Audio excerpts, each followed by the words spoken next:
This is Eddie Hearn, Matchroom Boxing. You are watching Sporting Icons. You don't need to be anywhere else. Okay, everybody. Hope everybody's doing fantastic and enjoying your festive period. So happy Christmas and or happy holidays, however. Anyway, so on this video, we're going to be going through the new top 25 in the world. This is your rankings. These are my rankings. These are based on the last several months that we've been doing this, almost a year, for these rankings, based on your comments, based on what it is that you say and who should be ranked what, where and when. So of course, they're not exactly my rankings. They're not too far off of what mine would be, but I think overall people will agree that these rankings are far more unbiased and better than the official sanctioning bodies. So I'm going to go through the new top 25. Again, I'll point out the changes and I will explain why certain people are in certain positions and why people have been moved around based on fights that's recently happened. Again, these rankings are also based on not our feelings, not what we think would happen if fighter A fought fighter B, but based on what they have done, what they have achieved, who they have beaten, how they did look, how they performed. That kind of situation. Okay, so again, please drop your comments in the comment section below. Okay, so let's go through the new top 25 in the world. Number 25, Dempsey McKean. Number 24, Ivan Daichko. Number 23, F.A. Jagba. Number 22, Arslanbek Makhmudov. Number 21, Michael Hunter.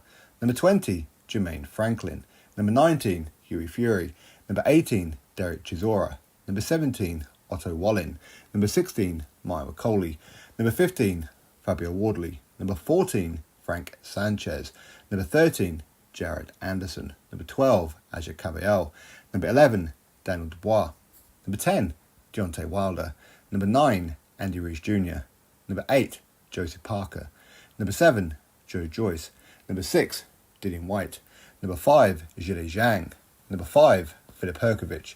Number 3, Tyson Fury. Number 2, Anthony Joshua. And number 1, Oleksandr Usyk. So there you have it. There is a new top 25. Now, the automatic standout point I know from a lot of you will be, well, how come Anthony Joshua's number 2 and Tyson Fury's number 3? Tyson Fury should be above Anthony Joshua. In fact, Tyson Fury should be number 1 and above Oleksandr Usyk for many. Okay, but again, we'll find out for sure when Fury and Usyk fight. Now, I did have Tyson Fury above Anthony Joshua for quite some time, but over the last 3-4 months, the majority of you have been telling me put Anthony Joshua above Tyson Fury. So hence the reason why I've done it. And of course, his win over Otto Wallin has certainly helped that cause. So again, we can do some comparisons as well. But again, just to clarify, if Tyson Fury defeats Oleksandr Usyk, he doesn't just go above Anthony Joshua, he goes to number 1. Okay?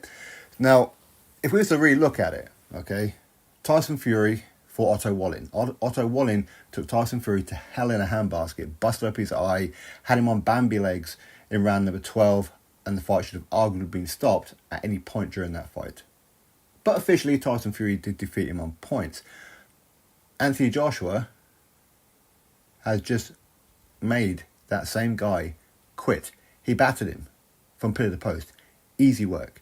We can look at Tyson Fury's best wins. Vladimir Klitschko, for example. Well, Anthony Joshua has also defeated a Vladimir Klitschko and knocked him out. People say, yeah, there's an 18-month gap difference and whatever else. Well, it's not like Vladimir Klitschko was sat on the sofa now, was it? He was training for the rematch with Tyson Fury. Was he not? Right. You could look at it also and say, well, Tyson Fury's best win is Deontay Wilder. Anthony Joshua has not defeated Deontay Wilder. No, but he's defeated Joseph Parker, who has defeated Deontay Wilder. Correct? So there's that way of looking at it as well. But listen, I'm not mad at anybody who says that Fury should be above Anthony Joshua. In some ways, I can kind of agree with that because he is a WBC World Heavyweight Champion. But again, Tyson Fury's last fight against Francis Ngannou, again, he arguably lost that fight. For a lot of people. Okay? But again, let's just wait for mid-February.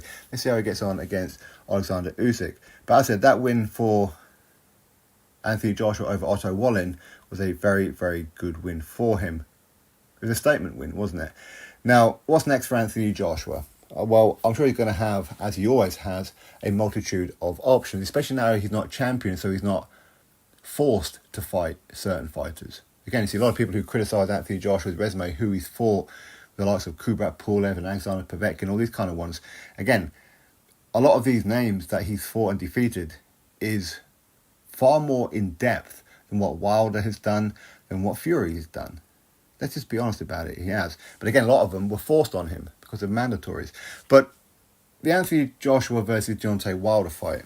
Now, I personally would still like to see that fight. Would the Saudis be interested in that fight anymore? Unlikely.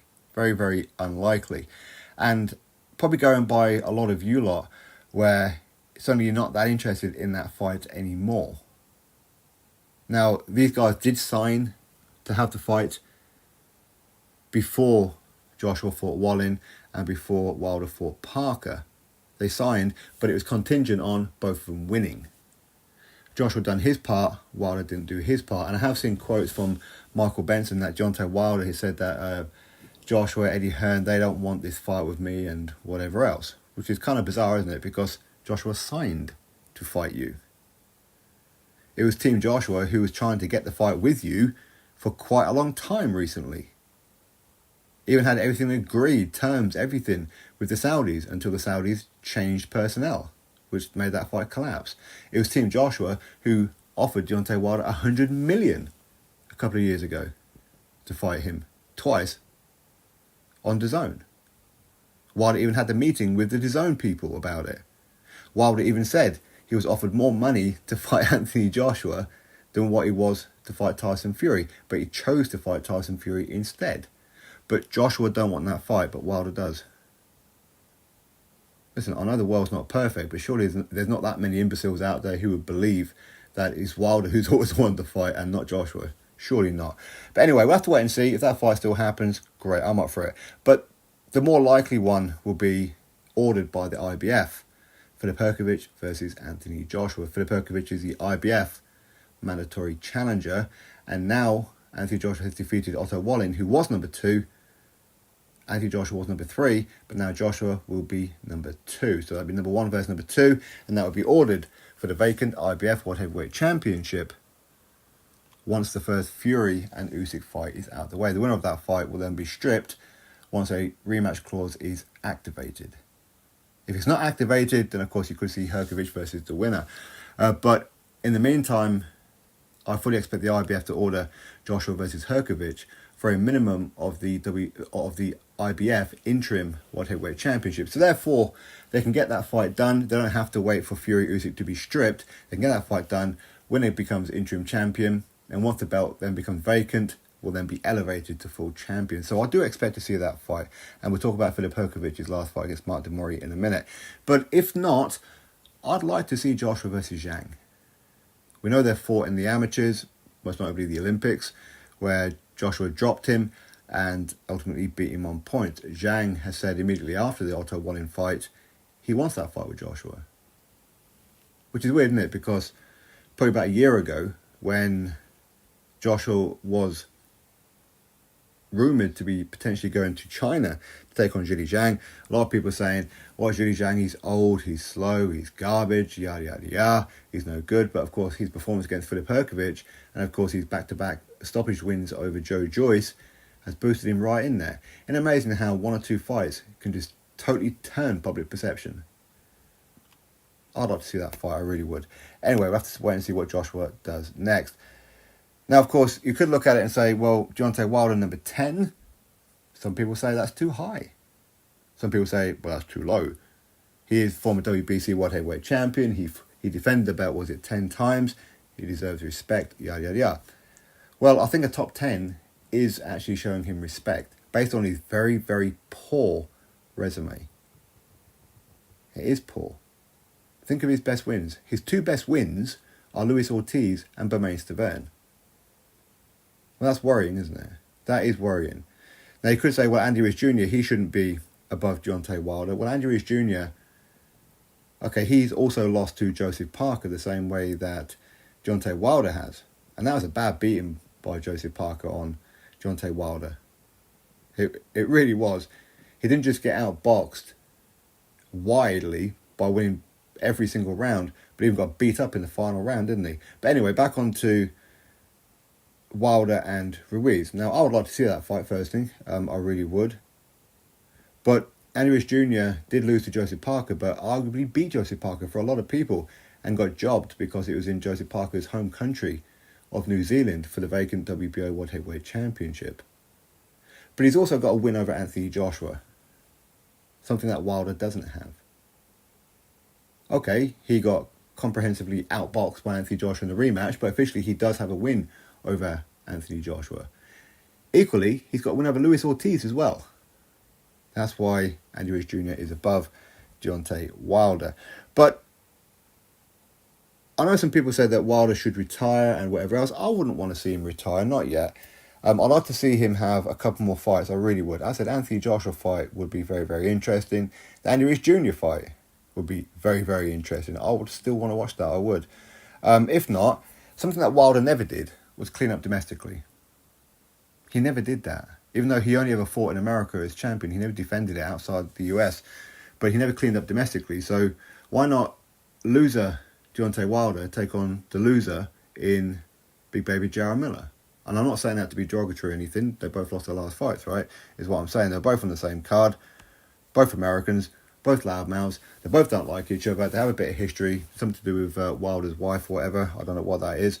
But why not? I'd like to see that fight. I really would. If not, what about Big Baby Jared Anderson? He's on the way up. If Wilder's on the way down, it's a good crossover fight, isn't it? I would really like to see that fight. But anyway, hopefully Wilder doesn't retire. Some people have their difference of opinion on that one, but that's me personally. But I said that win for Joseph Parker, who Joseph Parker now, of course, is number 8. So he's been boosted by a couple of positions. Some people will say he should be ranked a lot higher. Now, his win over Deontay Wilder, yes, it was a very good win. Of course it was. But if you look at who's above Joseph Parker, well, Joe Joyce knocked out Joseph Parker. Dillian Whyte dropped Joseph Parker on 2 occasions and beat him on points. Zhilei Zhang. Well, Zhilei Zhang beat Joe Joyce twice, stopped him, who knocked out Joseph Parker.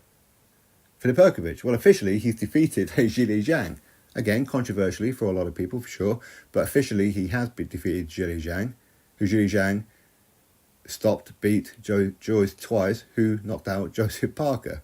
Do you see where we're going with this one? Okay, so that's why Joseph Parker is in at number 8. Now, going forward for Joseph Parker, there has been rumours that Saudis are interested in the rematch of Joseph Parker versus Andy Ruiz Jr. I've got Joe Joyce on the brain. But that would be interesting. Andy Ruiz Jr. is after a big fight. He's after big paydays, according to quite a few people. Joseph Parker has got himself there in the mix. That's a very, very good fight. The first fight was a very good fight. It was. Andy Ruiz Jr. put it on him at times. But equally, he soaked up a lot as well. So that was actually a very good fight in the first one. Not a classic, but it was still a very good fight. And both of them have a lot of experience under the belt since. So why not? I'd like to see that fight. If not, why not Frank Sanchez? We'll talk about Frank Sanchez in a minute. Of course, he won on the very same card. Or maybe Joseph Parker versus Zhilei Zhang. Why not?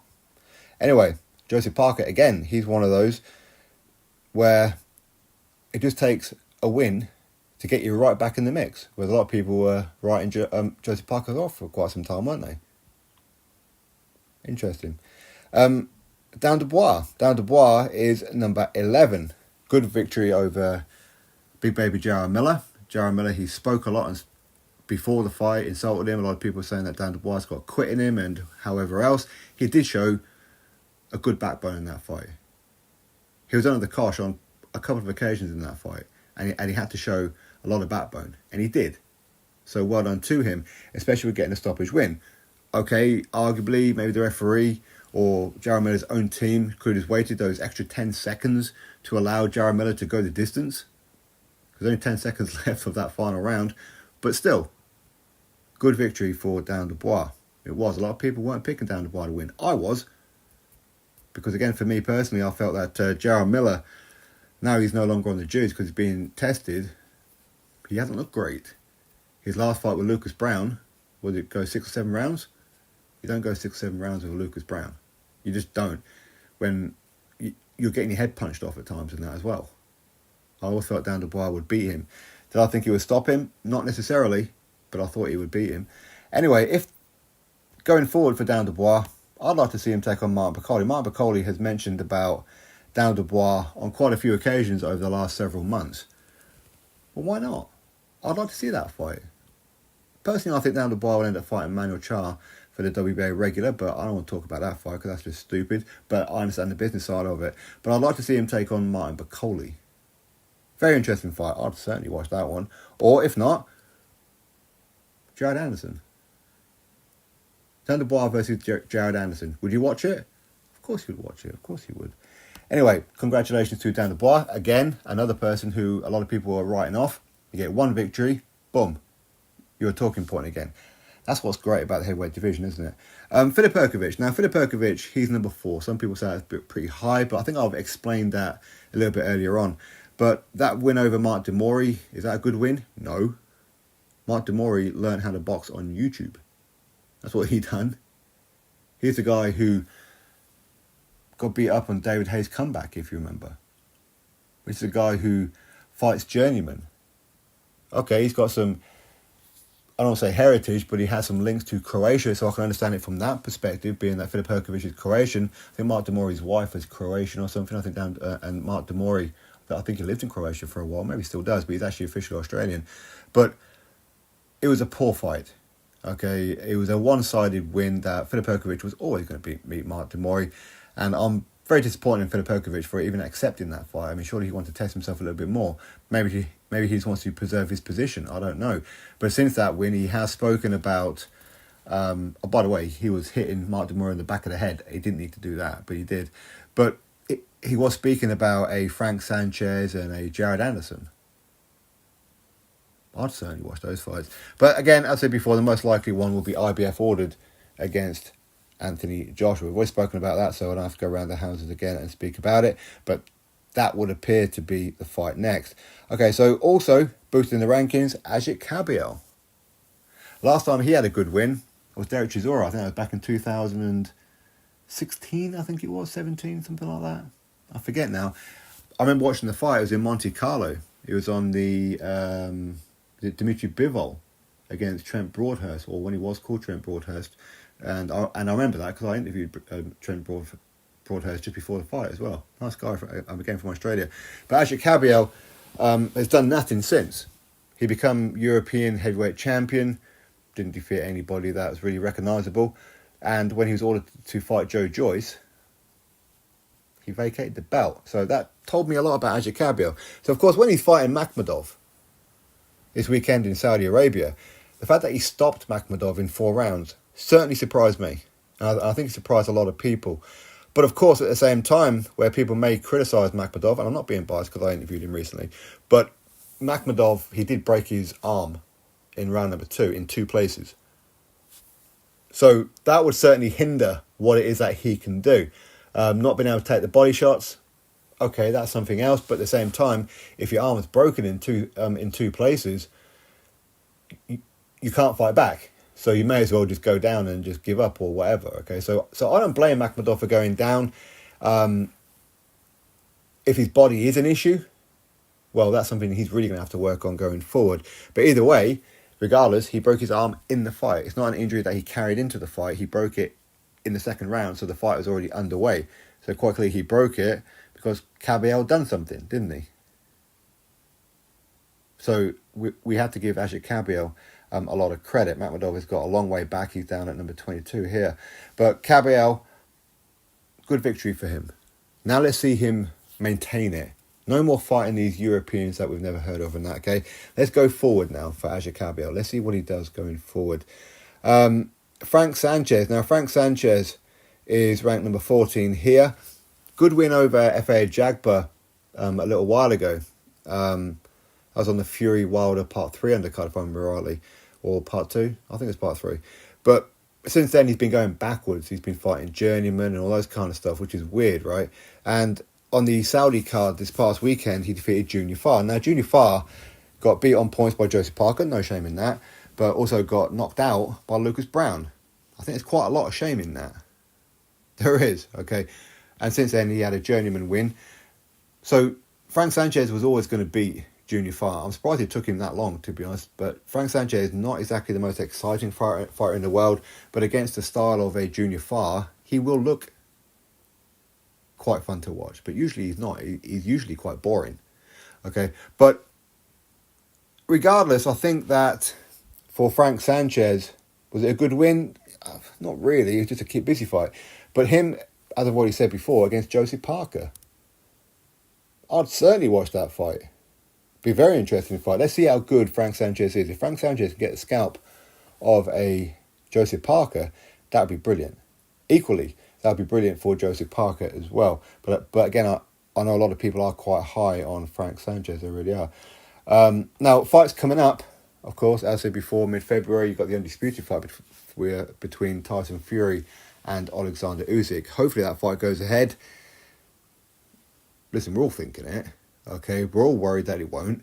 Okay, but hopefully it does, and I believe that it will be very interesting. Very, very interesting, that fight. I don't think it's going to be for the casual audience. It's going to be a hardcore boxing fan's pleasure, is what it will be. Because it will be a chess match for the best of times.